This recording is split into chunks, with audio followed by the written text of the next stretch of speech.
2020년 4.15 총선 그리고 2023년 강서구 부총장 보궐선거 그리고 2024년 4.10 총선 모두 아주 이상한 선거 결과가 선관위 홈페이지에 공시가 되었습니다.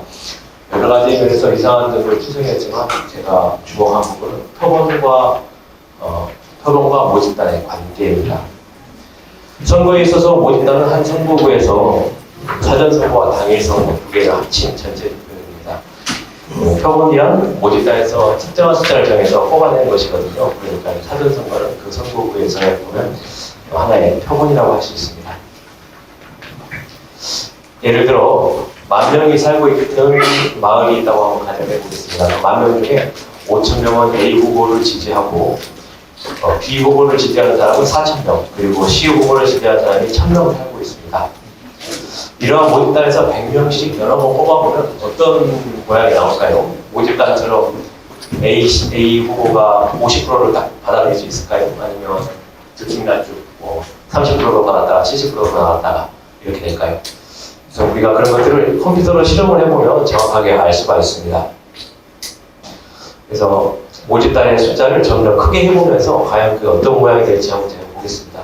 다만 저희가 실험전에서 직관적으로 알 수 있는 것은 표본의 숫자가 크면 모집단하고 비슷해지겠구나. 50명 뽑는 것보다는 100명, 100명보다는 1,000명을 뽑는 것이 모집단하고 비슷하고 1,000명보다 5,000명. 그리고 표본의 크기를 극단적으로 늘려서 9,999명을 뽑게 되면 모집단에서 딱 한 명 빠진 표본이니까 모집단과 실수의 차이가 없겠죠. 그래서 그 변화하는 모습을 한번 보도록 하겠습니다. 먼저 50명씩 한번 추출을 해보겠습니다.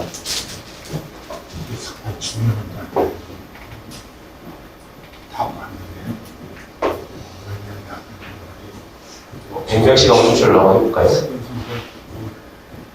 네. 250명을 한번 뽑아보면 우리가 이걸 보면서 주목해야 될 것은 데이터가 퍼져 있는 분포의 범위입니다. 이 범위가 여기서부터 여기까지 어떻게 줄어드는지 볼 수가 있습니다. 500명만 뽑아도 굉장히 적어졌죠.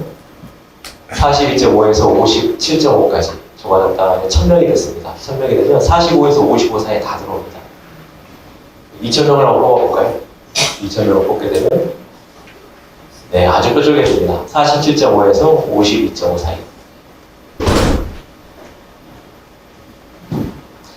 3,000명. 3,000명이라는 숫자가 꽤 중요합니다. 나중에 알려드리겠습니다. 3,000명을 뽑게 되면 더 좁아지죠. 거의 이제 옆으로 튀는 값들이 보이지 않고 50%, 모집단의 첫값인 50% 주변에서 공기력이 모이는 부분만 나오게 되고 4,000명을 뽑아보고요.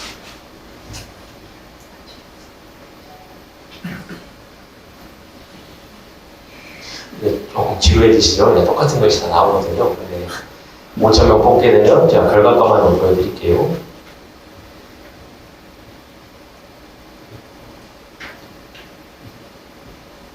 이렇게 아주 더 뾰족해졌습니다. 아주 더 뾰족해졌고 7,500명은 더 뾰족해집니다. 7,500명은 더 뾰족해지고 이제 마지막으로 10,000명에서 10,000명을 뽑는 건 모집단 그 자체죠. 그러면 이제 편차가 하나도 없이 0입니다. 0. 그래서 50%로 꾸준히 나오게 됩니다. 그래서 이제 우리가 이걸 보게 되면 이 그래프는 표본의 개수가 51대, 101대, 251대, 501대 점점 분포의 양상이 좁아지는 것을 확인할 수가 있습니다. 그래서 표본의 크기가 커져버리게 되면 모집단에서 벗어날 수가 없는 것이 자연의 법칙입니다. 이것은 선거 데이터뿐만 아니고 자연과학 데이터도 그렇고 여기서 자유로울 수 있는 데이터는 없습니다. 그래서 표본의 크기에 따라서 모집단의 차이를 볼 수 있는 그 그래프를 한 장으로 보게 되면 이제 이게 7,500개를 뽑았을 때고 거의 일자로 나온 걸 볼 수 있고 이 그래프입니다. 이 그래프를 보시게 되면 여기가 이 그래프를 읽는 방법은 여기가 표본의 크기입니다. 가로줄이 표본의 크기고 표본의 크기가 50일 때는 플러스 마이너스 18% 정도 벗어나는 표본도 정상적입니다. 아주 이상한 표본이 나오는 것도 용인이 되는 거죠. 그러다가 점점 더 떨어집니다. 1,000이 되게 되면 표본의 개수가 1,000이 되게 되면 이제 표본이 나오시는 범위가 모집단으로부터 3% 플러스 마이너스 3% 안쪽으로 이렇게 좁아지게 됩니다. 그러다가 이제 1000이 넘어가면 점점 완만하게 떨어져가지고 5000 넘어가고 8000, 7000 이렇게 되면 거의 이제 모집단 값에 수렴을 하게 됩니다. 자, 3000이라는 숫자가 제가 중요하다고 말씀을 드렸는데 달리 중요한 것은 아니고요. 저희가 사전선거 참여자 수를 보게 되면 3000 정도 되는 선거구들이 되게 많습니다. 그래서 3000명 정도 뽑게 되면 10,000명에서 3,000명 정도를 뽑게 되면 모집단에서 벗어날 수 있는 범위가 플러스 마이너스 2% 아니다. 이렇게 생각을 해도 전혀 예외 없이 잘 들어갔습니다. 근데 이제 3,000명이라는 것은 10,000명일 때만 유효한 것인가? 그렇지 않습니다. 100만 명일 때도 3,000명 정도 뽑으면 굉장히 정확하게 모집단을 추정을 할 수가 있습니다. 이 그래프 맨 위쪽에 있는 줄이 100만 명에서 뽑았을 때고요. 맨 아래쪽에 있는 줄이 10,000명에서 뽑았을 때입니다. 거의 차이가 나지 않죠. 100만 명에서 3,000명을 뽑거나 10,000명에서 3,000명을 뽑거나 3,000명 정도 뽑게 되면 모집단에서 플러스 마이너스 2.5% 안에 무조건 들어와야 됩니다. 그래야 이게 의사에 없는 결과구나 이렇게 저희가 생각할 수가 있습니다. 모집단이 일반 명일 때 3,000명은 전체의 30%에 해당하는 아주 큰 표본입니다. 반면에 모집단이 100만 명일 때 3,000명은 전체의 0.3%에 지나지 않는 작은 표본이죠. 하지만 모집단을 예측하는 능력은 모두 플러스 마이너스 2.5% 이내로 아주 훌륭하게 예측할 수가 있습니다.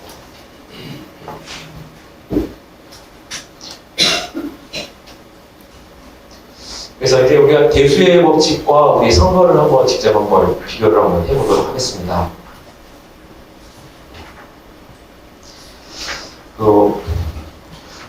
제가 강서구청장 보궐선거를 고른 이유는 제가 지금까지 분석한 선거 중에서 가장 조작한 규모가 큰 선거였기 때문에 그렇습니다.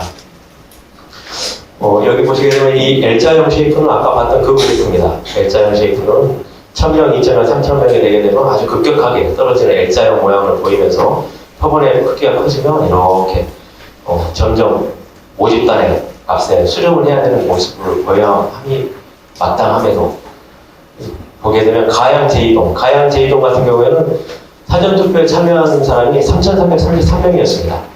근데 3,000명의 표본이 보여야 되는 그 마땅한 오차 범위를 훨씬 넘어서죠. 11.26%라는 오차 범위는 우리가 250명을 뽑았을 때나 볼 수 있는 범위입니다.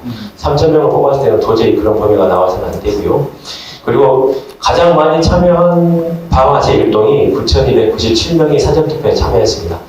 19,000명 중에서 9,200명이 참여했으면 48% 거의 절반 가까이 참여한 사전투표인데 무려 본투표하고 사전투표하고의 차이가 10%입니다. 이런 차이는 있을 수가 없는 것이죠.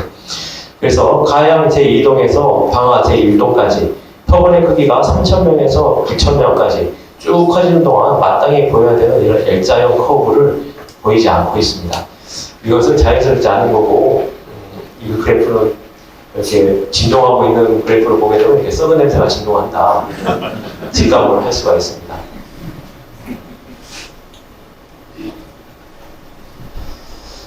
한때 식스 시그마라는 게 유행이었습니다. 모토로라가 이제 자사의 불량률이 식스 시그마다 우리 제품의 불량률은 워낙 낮아가지고 한 개 까봐도 안 나오고 두 개 까봐도 안 나오고 언제까지 불량품이 안 나오느냐 5개를 까봐도 불량품이 안 나온다. 이걸 이제 자랑하는 것이 식스 시그마라는 건데요.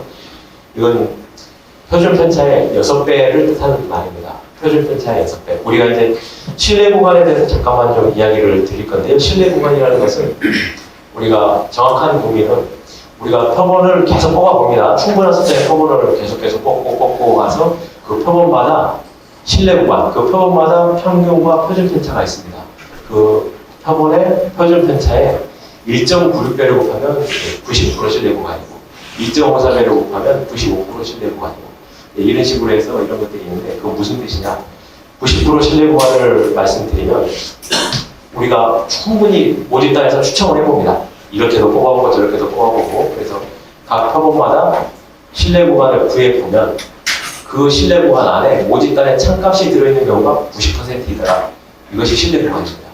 근데 이제 우리가 실용적으로 이야기하면 복잡하니까 그냥 신뢰 구간 안에 들어있어야 정상이다. 이렇게 생각을 하는 것도 크게 틀리진 않습니다. 그래서 우리가 신뢰 구간은 반드시 어떤 이벤트가 발생하게 되면 신뢰 구간 안에 들어있어야 되고요. 모든 일에 99%가 되는 신뢰 구간이 2.5 이 정도에 있습니다. 그리고 3, 4, 5, 6 가게 되면 여기는 신뢰 구간이 얼마냐면 이 안으로 5억분의 이 밖으로 나가는 게 5억분의 1입니다. 여기는 5억분의 4억 9,999만 9,999개의 사건이 이 안으로 다 들어와야 마땅한 그런 신뢰 구간이 되겠습니다. 근데 이 신뢰 구간을 보여드리는 이유는 이제 우리가 부정선거 결과가 얼마나 터무니없이 조작되어 있는가 그런 걸 보여드리기 위해서 같은 그림에 우리가 사전선거 결과를 도치를 한번 해봤습니다. 바깥쪽으로 보이는 건 강서구 보궐선거에서 방화 제1동 진경훈 후보가 얻었던 사전선거 결과입니다. 이것은 사전선거 결과가 표준편차의 27배입니다. 이게 모토로라가 되게 무한하겠죠. 자기들은 되게 자랑스럽게 식스 시그마를 이렇게 이야기를 했는데 표준편차의 27배씩 이렇게 나와버리는 사전선거 결과가 나왔습니다. 반면 강서구 보궐선거 방화 제1동의 김태우 후보는 표준편차의 마이너스 26.7배입니다. 거의 대칭으로 표를 빼앗았습니다. 여기서 빼앗은 표가 저쪽으로 넘어간 거죠. 그 안쪽에 제가 도시한 것은 4.15 부정선거 때 송도일동, 윤경호 의원님 선거구에서 있었던 건데 송도일동에 그 정의용 후보가 송도일동에서 얻었던 표는 표준편차의 16배입니다. 16배보다 더 큰 값을 사전선거에서 얻었고 반면 윤경호 의원님은 표준편차보다 마이너스 11배보다 작은 값을 얻었습니다. 이 값이 비대칭인 이유는 같이 송도일동에 출마하셨던 이정미 후보가 같이 표를 빼앗겼기 때문입니다. 그래서 두 사람한테서 표를 빼앗아가지고 한 사람한테 붙여줬습니다. 그래서 어마어마한 표 차이로 당선이 됐죠.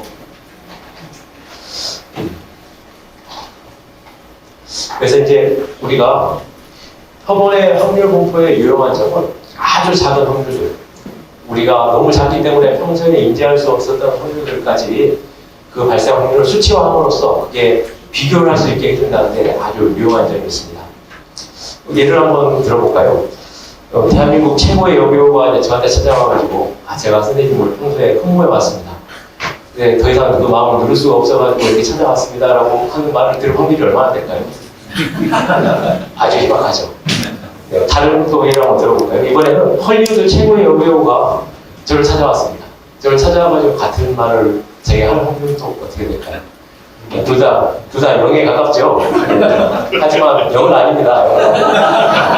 그렇게 애매한 확률들에 대해서도 우리는 순서 매김을 할 수가 있습니다. 그것이 표본의 확률 분포와 같은 흐름입니다. 그래서 이제 다른 것들을 보기 전에 제가 확률, 이제 시그마에 대한 이야기를 좀 할 건데 다시 한번 시그마, 표준편차의 몇 배냐, 표준편차의 몇 배냐라는 것들을 한번 정리하도록 하겠습니다. 우리가 이제 로또 1등 당첨 확률을 가지고 이제 워낙 작은 확률이다 보니까 인덱스를 삼을 만한 게 별로 없어가지고 로또 당첨 확률을 인덱스로 삼아서 설명을 드릴 건데요. 로또 1등 당첨 확률은 814만 분의 1입니다. 근데 표준편차의 5배가 175만 분의 1, 6배가 5억 분의 1이니까 로또 1등 당첨 확률은 814만 분의 1은 5와 6 표준편차 사이에 있습니다. 그리고 이제 7 표준편차는 4천억 분의 1이고요. 8 표준편차는 833조 분의 1입니다. 로또 1등을 2번 연속 당첨할 확률은 66조 분의 1이니까 이 연속 당첨은 7 표준편차와 8 표준편차 사이에 있습니다. 또 로또 1등을 3번 할 확률은 5의 4천억 분의 1인데 9 시그마는 450경 분의 1, 10 시그마는 66회분의 1이니까 그 사이에 로또 1등 3번 당첨 확률이 있습니다.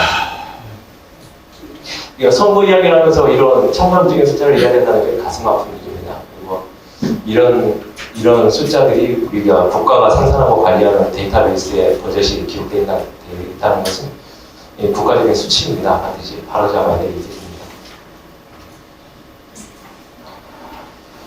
자, 이제 지금까지 이제 우리나라 선거가 식스 시그마로도 도저히 설명이 안 되는 아주 골치 아픈 암덩어리다 이런 것들을 우리가 봤는데 마지막으로 가장 최근에 치러진 24년 4.10 총선 결과를 함께 한번 보겠습니다. 그리고 이건 제가 재미삼아 하는데 제가 낮은 확률 이야기를 항상 물어보세요. 1등 당첨자는 맨날 나오지 않냐. 그것도 1등 당첨 엄청나게 낮은 건데 10명씩 나온다. 근데 충분히 현실에서 이렇게 부정선거가 일어날 수 있는 것들이 아니냐. 근데 로또 1등 당첨 확률은 부정선거 확률에 비하면 아주 높은 확률입니다. 1등 당첨 확률은 814만 5천 분의 1인데 하지만 우리는 그보다 훨씬 많은 1억 2천만 원의 게임을 매주 삽니다. 우리나라 국민들이. 그러니까 15배, 당첨 확률의 15배가 되는 게임을 매주 사는 거죠. 그러니까 10명이 나오는 것이 이상한 것이 아닙니다. 하지만 사전선거는 한 번 하죠. 선거를 딱 한 번씩 합니다. 근데 그런 선거에서 100만 분의 1, 1000만 분의 1 이런 확률이 나왔어요.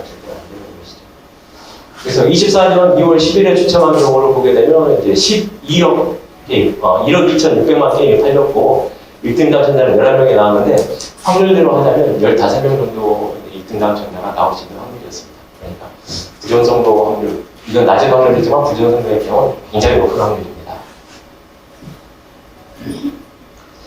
그래서 24년 4.10 총선 인천 계양을 사례 계산 이동 사례를 한번 보겠습니다. 계산 이동을 보게 되면 이재명 후보는 전체 유효 투표수가 8,883표였고요. 8383표였습니다. 8,383표였는데 전체 이재명 후보가 얻은 표는 사전선거와 당일선거를 합쳤을 때 4,349표로서 51.8%였고요. 그 다음에 원희룡 후보가 얻은 수는 전체를 다 합치면 3,991표로 47.6%를 얻었습니다.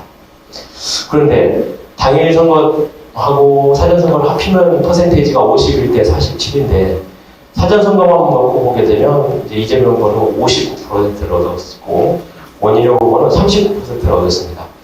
과연 이런 표본이 나올 수가 있을까? 사전 선거라는 것은 본 선거와 사전 선거를 합한 전체 선거 결과의 표본입니다. 어떤 다른 의미가 없습니다. 다른 모집 따지는 건 절대 아니고 개인의 사정에 의해서 당일 선거에 참여할 수 없는 사람들이 지극히 개인적인 사정으로 무작위적으로 사전 선거에 참여를 하는 것입니다. 그래서 여기가 뭐 다른 이유가 전혀 없는 것이죠. 무작위 추첨한 결과와 달라서는 전혀 안 되는 것입니다. 그래서 제가 무작위 선거를 한번 해봤습니다. 과연 이게 가능한 것인가? 먼저 50명씩 한번 뽑아보겠습니다. 50명씩 사전투표를 하는 경우에는 나옵니다. 50명만 사전투표를 하게 되면 59.6%, 세로선 노란색이 59.6%거든요. 그래서 50명만 사전투표에 참여했다면 정당한 값입니다. 59% 나올 수 있고요. 100명을 참여하더라도 그 사전선거에서 55%를 얻을 수 있습니다. 그건 이상한 것이 아닙니다. 250명으로 늘려도 나올 수 있습니다.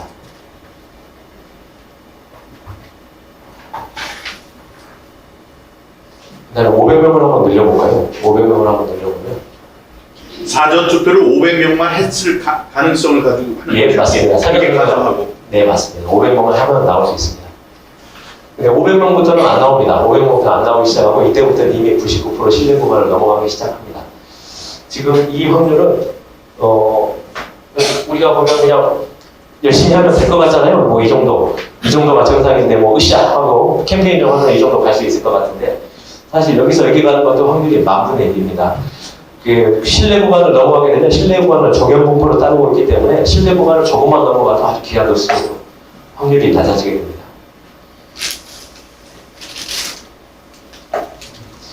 천명일 때 이렇게 되고요.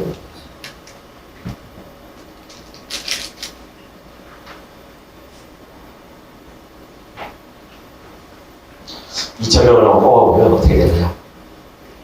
점점 더 멀어지게 됩니다. 점점 더 멀어지게 되고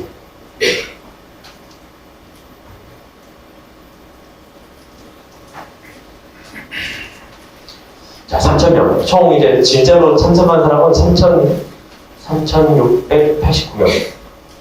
예, 그 정도. 잠깐만요. 제가 정확한 숫자 다시 한번 조금 이따 나옵니다. 다시 정확하게 말씀드리겠습니다. 죄송합니다. 일단 3,000명이고요. 이 다음에는 실제로 사전선거에 참여했던 3,869명을 계속 뽑아보겠습니다. 1,000번을 뽑아보는 겁니다. 1,000번을 뽑아보게 되면 이런 식으로 59%하고는 아주 거리가 떨어지게 됩니다. 절대 나올 수가 없는 것이죠.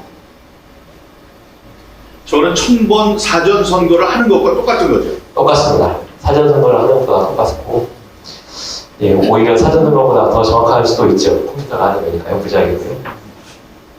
그래서 똑같이 역시 아까 봤던 그런 그래프들을 볼 수가 있습니다.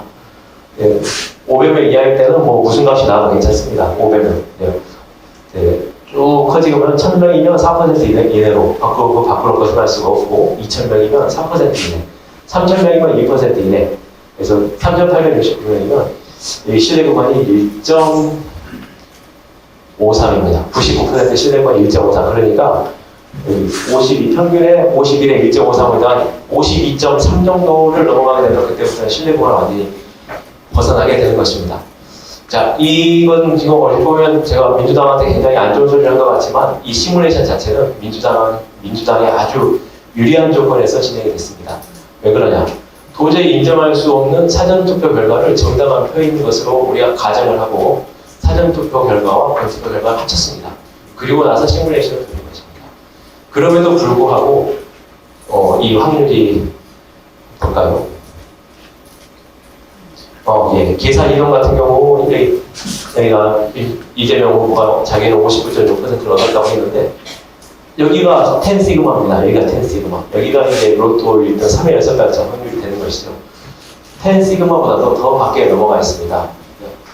이런 확률은 현실에서 전혀 볼 수 있는 확률이 아니죠. 그래서 굳이 계산을 해보자면 5회 4035 경분의 1보다도 낮은 확률입니다. 죄송합니다. 중간에 좀 질문 좀. 예, 얼마든지 말씀해 주시죠. 지금 그 가정은요, 네. 모집단이 동일하다는 가정입니다. 한마디로 예, 맞습니다. 모집단에 애니 바이어스도 없는 상태에서 무작위로 막말로 랜덤하게 사전투표나 본투표나 랜덤하게 받았다는 가정인데요. 맞습니다. 근데 저쪽 애들이 주장한 건 뭐냐면 모집단이 다르다는 견해거든요. 예, 맞습니다. 그러니까 모집단이 어떻게 다르냐면 자연 발생적인 그런 모집단이 아니라 사전투표하는 계층은 얘네들은 완전히 더불어민주당 그쪽을 응원하는 사람들이고 맞죠. 본투표에 참가하는 사람들은 완전히 우파 사람들이다. 이런 가정을 할 때는 이게 모집단이 틀려질 수가 있거든요. 거기에 대해서 어떻게 반박하실 수 있게 됩니까? 예, 맞습니다. 저도 그 질문을 들으면 또 그 주장이 되게 혹하기 때문에 생각을 여러 번 하게 됩니다. 그래서 좋은 지적이고요. 그래서 일단 저의 분석 결과는 방금 말씀하신 대로 어떤 바이어스도 없고 모집단이 단일한 호모지니어스한 상태에서 뽑게 되면 이런 상태가 되는 것이고요. 그래서 이제 그런 주장들은 여러 번 들었습니다. 여러 번 들었고 교수님 말씀하시기 전에도 제가 주변에 이런 이야기를 하게 되면 그런 말씀들도 해주십니다. 그래서 네, 정당 선호도는 인종 및 민족의 응집력보다도 더 강합니다.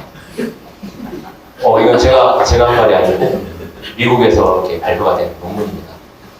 우리가 정당 선호라는 것을 생각할 때 단순한 이지적인 판단이 아닙니다. 거기에는 증오 또는 존경심 또는 동질감 이런 감정들이 깊게 관여가 되어 있는 것이 정당 선호도라는 것이기 때문에 하루아침에 3일새에 생겼다가 없어지고 이렇게 반짝할 수 있는 그런 것들은 아니거든요. 네. 그래서 2024년 총선 사전선거에는 누가 가장 많이 참여했나? 한겨레 기사입니다. 4월 11일에 나왔던 한겨레 기사인데 사전투표자 60대 이상이 37%입니다. 37%. 10명 중 4명이 60대입니다. 근데 그 전에 갤럽 조사가 어떤 조사가 있었냐면 60대, 70대는 보수 성향이 강하다라는 갤럽 조사가 2년 전에 대통령 선거하면서 나왔던 갤럽 조사가 있습니다. 보시게 되면 이게 60대, 70대는 보수가 38%, 반면에 진보는 22%, 70대 이상은 보수가 31%, 진보는 11%. 그러니까 60대, 70대는 전반적으로 이렇게 보수 쪽으로 기울어져 있는 집단이죠. 우리가 투루 모집단이 뭐냐 이렇게 물어보면 그건 심만 알 수 있죠. 그 사람의 정치 전략을 다 한 사람 한 사람 아는 것은 인간이 할 수 있는 건 아닌데 우리가 참고할 수 있는 것들은 이제 이런 간접적인 자료들입니다. 근데 이런 자료들을 바탕으로 생각을 해보면 사전선거에 60대, 70대가 40%가 나왔다. 근데 그 사람들의 성향이 보수다. 그런데 민주당이 압승을 한다. 이러면 뭔가 어긋나는 그림이 되는 것이죠. 그래서 이론 공포가 갖고 있는 한계점을 저도 잘 알고 있습니다. 너무 교과서적이죠. 너무 깔끔하게 나오고 이런 것들이 현실을 잘 반영하고 있느냐. 저도 이제 이런 발표를 하게 되면 또 그런 것들이 좀 항상 염두에 있습니다. 하지만 실질적인 데이터도 그런 것들을 뒷받침하고 있다는 점을 모두가 좀 상기해 주셨으면 좋겠습니다. 그래서 우리가 선거 데이터에서 10시그마를 여러 번 봤습니다. 지금 수십 번 봤죠. 이재명 후보가 나왔던 것만 그런 게 아닙니다. 단일 투표에서 졌는데 사전선거에서 이긴 모든 민주당 후보들이 똑같은 확률을 극복하고 다 당선자가 된 사람들입니다. 근데 그런 일이 과연 흔하게 일어나면 될까요? 키 분포에서 10시그마는 2m 54cm 됩니다. 물론 기네스북에 등재된 사람들이 있습니다. 더 큰 사람들이 있는데 그 사람들은 뇌하수체에 질병이 있는 사람들입니다. 정상적인 사람들은 2m 넘기기 힘듭니다. 그래서 정규 분포를 정확하게 따릅니다. 자, 그리고 사망 연령 분포에서 10시그마는 171세입니다. 171세. 민주당 의원들이 돌아가면서 1년에 로또를 3번씩 다 당첨된다. 좋은 일입니까? 박수 쳐줄 일입니까? 정말 잘됐다. 정말 착하게 살았구나. 하늘이 도우시는구나. 네, 그렇게 못하죠. 네, 또 민주당 의원들은 또 170세까지 산다. 네, 말도 안 되는 일입니다. 우리가 선거 데이터를 볼 때 어떤 눈으로 봐야 되느냐. 자, 교수님, 제가 한번 여쭤보겠습니다. 자, 제가 로또에 3번 당첨된 사람입니다. 저한테 1,000만 원만 주시면 당첨된 비결을 다 알려드릴게요. 다음에 교수님이 당첨될 수 있습니다. 1,000만 원만 내시겠습니까? 아니 당선된다네. 왜? 아니 이게 아니고 당첨된다. 3번 연속 당첨된다. 네. 3번 연속. 3번 연속 당첨된다. 예. 제가 로또 3번 당첨된 사람인데, 가난해 보여도 로또 3번 당첨됐습니다. 로또 3번 당첨된 사람, 로또 3번 당첨됐는데, 제가 비결을 알려드리려고 그래요. 1,000만 원만 1,000만 원만. 드리세요? 네, 1,000만 원만 드리세요. 들어볼 것 같아요. 당연히. 네, 그 소송에서 예. 그 재검 사안을 보면은 네네. 가짜들 도장 안 찍힌 거 예. 이거 다 유효표로 됐거든요. 말도 안 돼. 근데 내가 지금 여기에다가 저기에다가 1,000만 원 예. 이렇게 써서 드려도 되는 거죠.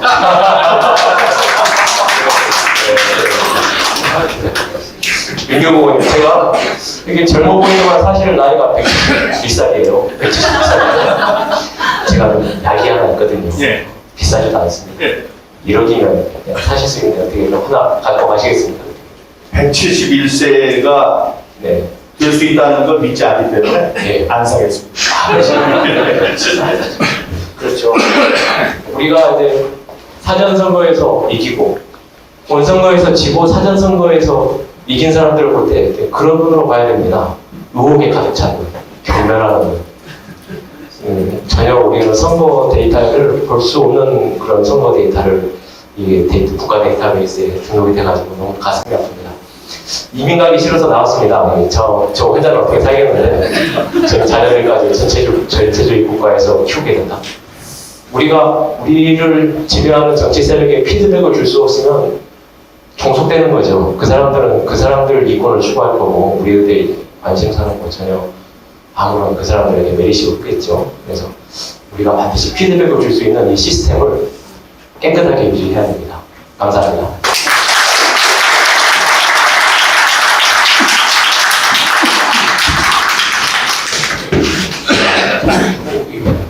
지금 선생님 바로 가셔야 됩니다. 그래서 다음 세션 다음에 홍 교수님 발제가 1시간이 걸려요.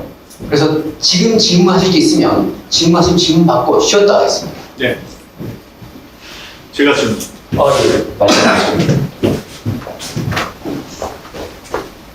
네, 교수님께서 아까 중간에 질문해 주신 걸 잘 들었고요.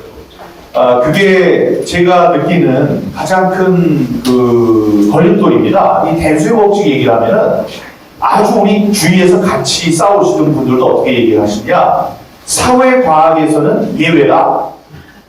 이거는 수학적인 거지 실제 사회과학에서는 있을 수 없고 틀릴 수도 있다. 이런 것과요. 아까 말씀하신 것처럼 모집단이 다른 거다. 이런 표현들을 하시거든요. 제가 듣기에는 불편한 말이에요. 그건 맞지 않는 말 같습니다. 심지어 이 도경구 교수님 네, 계시는데 우리가 굉장히 여기 허경기 교수님과 함께 발견한 중요한 게 있습니다. 아까 말씀하신 것처럼 원래 표본 모집단이 다른 것이기 때문에 예를 들어 그 사람들이 얘기를 하지 않습니까?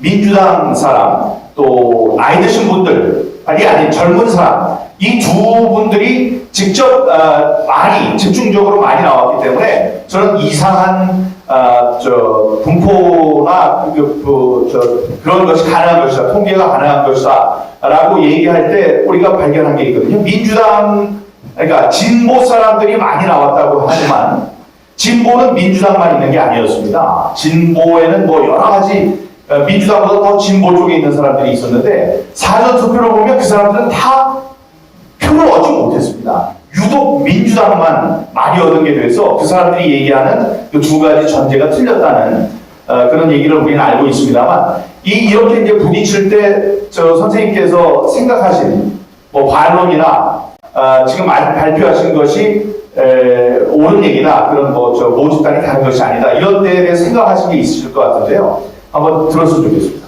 예, 맞습니다. 사실 좀 가슴이 답답합니다. 가슴이 답답하고 뚜렷한 방법이 없습니다. 뚜렷한 방법이 없고 우리가 이 미스테리를 해결할 수 있는 유일한 방법은 사전투표장에 들어간 사람들 다 사진 찍어야 됩니다. 동영상 찍어서 카운팅하는 방법밖에 없습니다.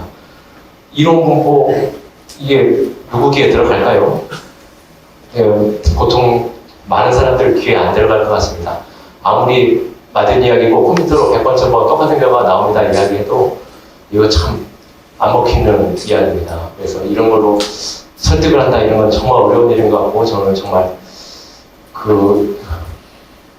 한현 denda님 구속되셨잖아요. 저는 그분 구속된 거 너무너무 안타깝게 생각합니다. 그거 꼭 필요한 일이었습니다. 꼭 필요한 일이었고 사전선거 참여하시는 분들 다 비디오 카운팅 해가지고 몇 명 들어가고 몇 명 나오고 우리가 그런 1차적인 자료를 갖고 있지 않는 한 항상 반론에 시달릴 겁니다. 그건 어쩔 수 없는 한계라고 생각합니다. 다만 이제 우리가 사회가 우리가 법원에서 DNA 검사를 하게 되면 법원도 인정하잖아요.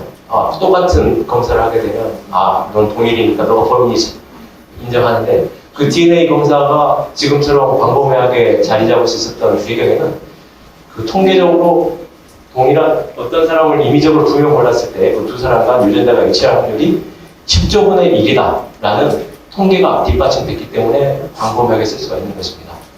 근데 마찬가지 똑같은 통계입니다. 똑같은 통계. 똑같이 표본분포 구해가지고 똑같은 확률을 구해서 유전자 검사는 10조분의 1인데 우리는 너덜나도 그만 없습니다. 유전자 검사가 그렇게 나왔으면 받아들여야죠. 이렇게 쓰고 있습니다.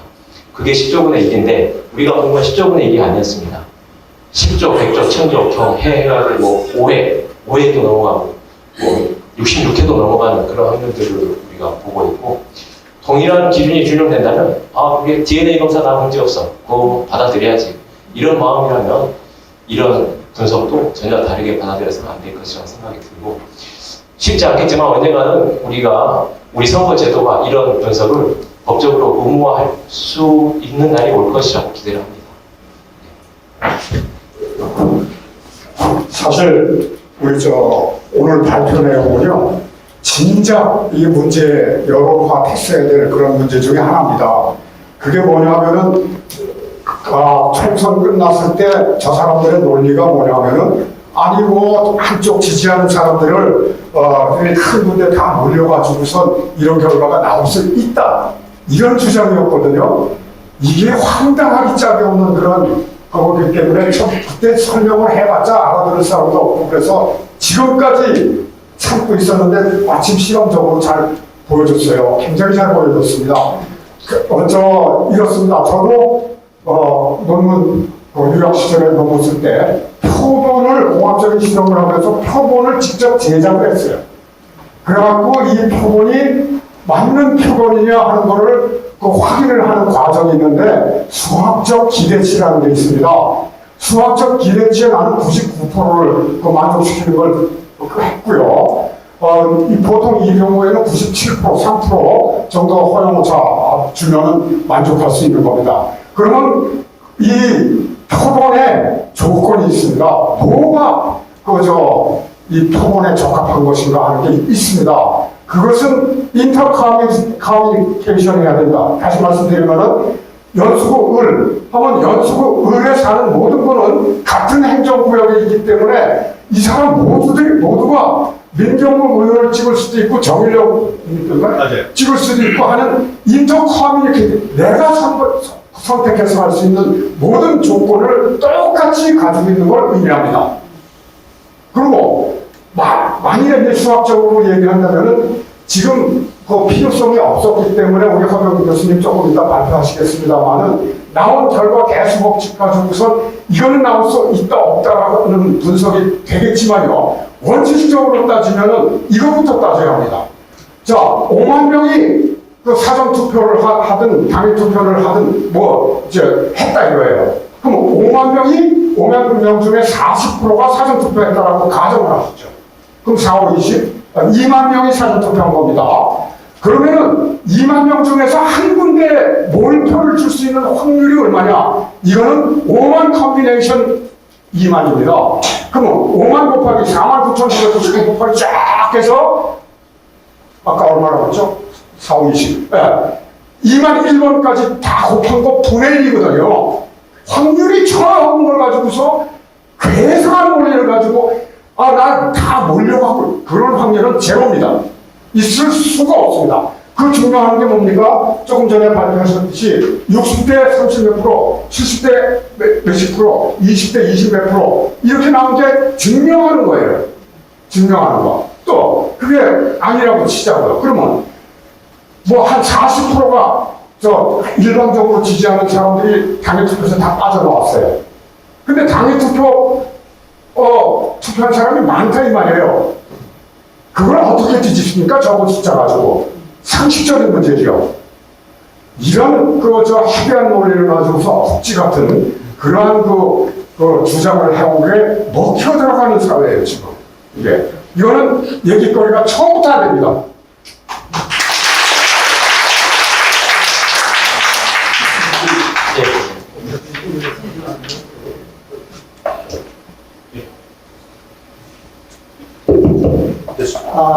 그 말씀 잘 들었는데요. 죄송하지만 제가 강북 부천이랑 강북 증민으로 갔을 때 정관이 그 변호사가 똑같은 질문을 했어요. 제가 이제 제안을 했어요. 제가 수학적으로 당일 관내 선거 득표 가표를 수학적으로 증명을 할 테니까 선관위에서는 자료가 많으니까 그럼 당신은 틀리다는 걸 한번 증명을 해보자. 또 다음 조건 해보자 그랬어요.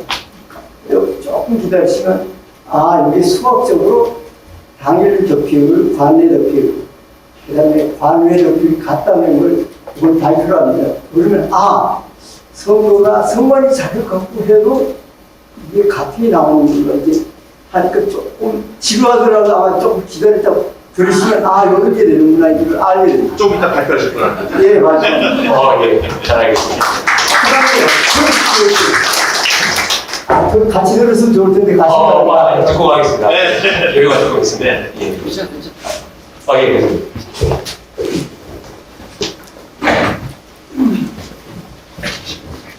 네, 감사합니다. 우리가 통계를 말씀하셨는데요. 제가 현실을 말씀드릴게요. 우리가 사전선거할 때 당일 선거에서 선거인 명부가 존재합니다. 왜 사전선거에서 쓰지 않을까요? 여러분, 사전선거에서는요, 우리가 그 사람들 들어가고 동영상 찍으려고 들어갔더니 뭡니까? 불법이라고 그러죠? 이것은 왜 그러냐면요, 그거를 분석하면 뭐가 나오냐면 사람 대조를 하게 되군요. 이게 23분 투표가 나옵니다. 여기서 문제 있습니다. 그래서 이들이 모든 거를 바꾸고 있어요. 그래서 치면 거기에서 현장에 있는 우리 이 동사무소 같은데 CCTV 카메라까지 다 갑니다. 그 영상을 확보하는 순간에 바로 돌아다니면서 투표하고 왜 사전 투표율이 활성화가 높느냐 이걸 다시 맞습니다. 자료만 우리가 영상 자료만 확보할 수 있으면 훨씬 증명이 쉬울 것이라 생각이 됩니다. 꼭 그렇게 됐으면 좋겠습니다. 감사합니다.